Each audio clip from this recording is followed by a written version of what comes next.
In today's video, we're going to dive into Shorekeeper's full kit, which just got leaked. Before, with the little info we had, she seemed like an absolute must-pull, a broken support character. So let's start with the basics for Shorekeeper. She's a rectifier and uses a rectifier-type weapon. Her element is spectro. Here are the Ascension materials if you want to take a peek. I believe this one is a new material that will come with the new map, so we can't farm it just yet. But this other one? That's the Sentinel's Dagger, which you can farm from Sentinel Joy to level up her talents. To ascend her, though, we'll have to wait for the new map.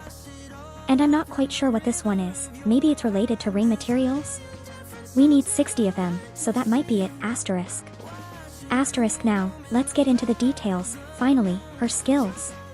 Starting with her normal attack, she performs up to 4 consecutive attacks, dealing spectral damage. When the attack hits a target, she generates 1 collapse core, though we're not sure what that is just yet. As for her heavy attack, it's quite a long one. Hold the normal attack button, and at the cost of stamina, she enters release form, which lets her accumulate segments of speculative data every second and automatically collect plant collectibles within a certain range. Wow, that's like an auto-farm mechanic. And if I'm remembering right, that's the butterfly transformation, right? That's actually really cool, you can automatically collect plants, making farming so much easier, asterisk.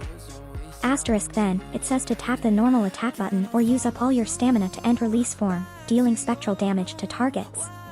Meanwhile, every accumulated speculative data segment transforms into an actual data segment with 1 collapse core.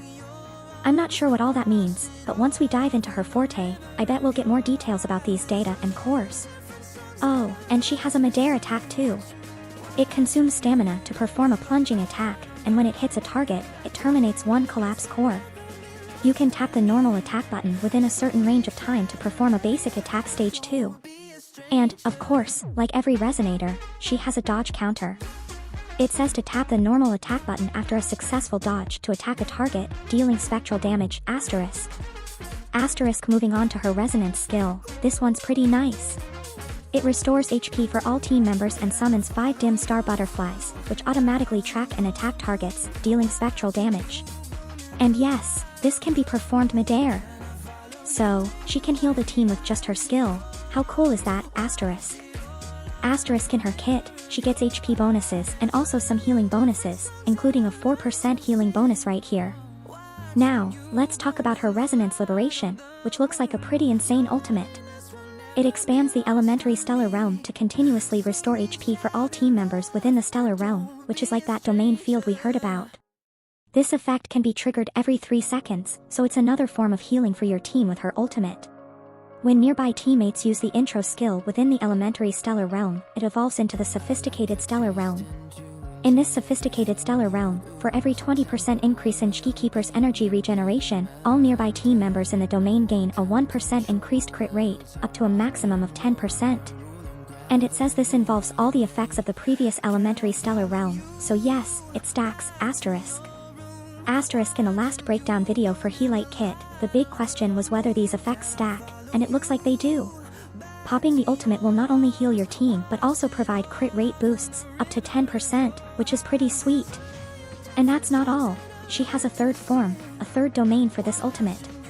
The released stellar realm is triggered when nearby team members use the intro skill within the sophisticated stellar realm, evolving it into the released stellar realm. In the released state, for every 10% increase in Shorekeeper's energy regeneration, all team members in the domain gain a 1% increase in crit rate, up to a maximum of 20%. That's pretty wild, asterisk. Asterisk before, we thought Shorekeeper was supposed to buff damage, like straight up attack damage, in this third form, but now it's even more crit rate.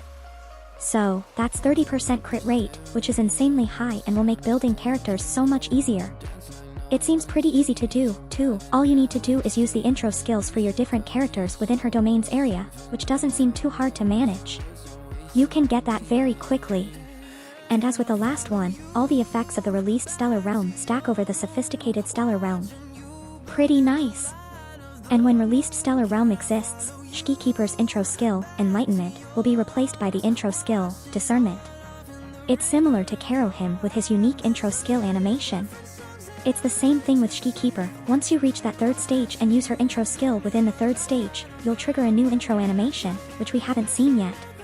I believe the leaks aren't out for that yet, but once we get the full gameplay, I'll definitely post it on the channel. Alright, moving on to the Forte circuit. Whoa, this is quite a long Forte, but let's go over it quickly.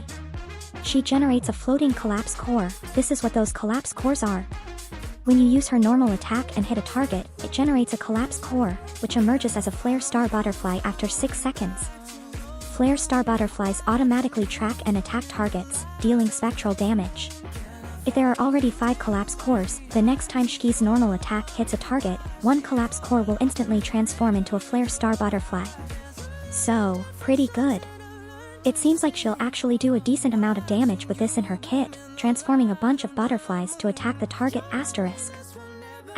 Next up, we have deduction. When 5 segments of actual data have been accumulated, casting her heavy attack will consume all actual data segments to draw in nearby targets. Basically, you hold down the heavy attack to use her Forte, and all generated collapse cores will instantly transform into flare star butterflies. The collapse cores are basically like cocoons for the butterflies. And we have transmutation. When 5 segments of actual data have been accumulated, casting her mid-air attack will consume all actual data segments to deal spectral damage. Meanwhile, all generated collapse cores will instantly transform into flare star butterflies. Tap the normal attack button within a certain range of time to perform basic attack stage 2, It's quite a lot to take in, but once we see the gameplay for this, it's going to be a lot easier to understand. It's really not as complicated as it might seem. Now, let's talk about her outro skill. Shorekeeper summons 1 flare star butterfly and 1 Dimar butterfly. These butterflies circle all nearby teammates and are present for 30 seconds. Oh no. This is that broken mechanic we covered the other day. So, when the flare star butterfly is present, tapping the dodge button when a nearby teammate is being hit or juggled will allow them to successfully dodge and safely land on the ground. So, it's not an auto-dodge mechanic, you still have to tap the dodge button, but it helps you escape being hit or juggled. This effect can be triggered up to 5 times, which is actually really good, And when the Dimar butterfly is present, all nearby team members' damage is amplified by 15%. That's just crazy, a free 15% damage boost for your whole team, just like that. And I believe we only have the inherent skills left to cover and the intro skill. When a team member suffers a fatal injury, they won't fall but instead receive 50% of Shorekeeper's HP, with Shorekeeper losing the same amount of HP. This effect can be triggered once every 10 minutes. So, it's like a damage mitigation, not as broken as I thought, but still quite useful. Once you take a fatal hit, the damage goes to Shorekeeper instead, and it can be triggered once every 10 minutes. If it triggered multiple times, then sure, it would be crazy because you could just heal it over and over, but once every 10 minutes isn't too bad. Still, it's a useful one-time thing, and I believe Verina has the same type of mechanic.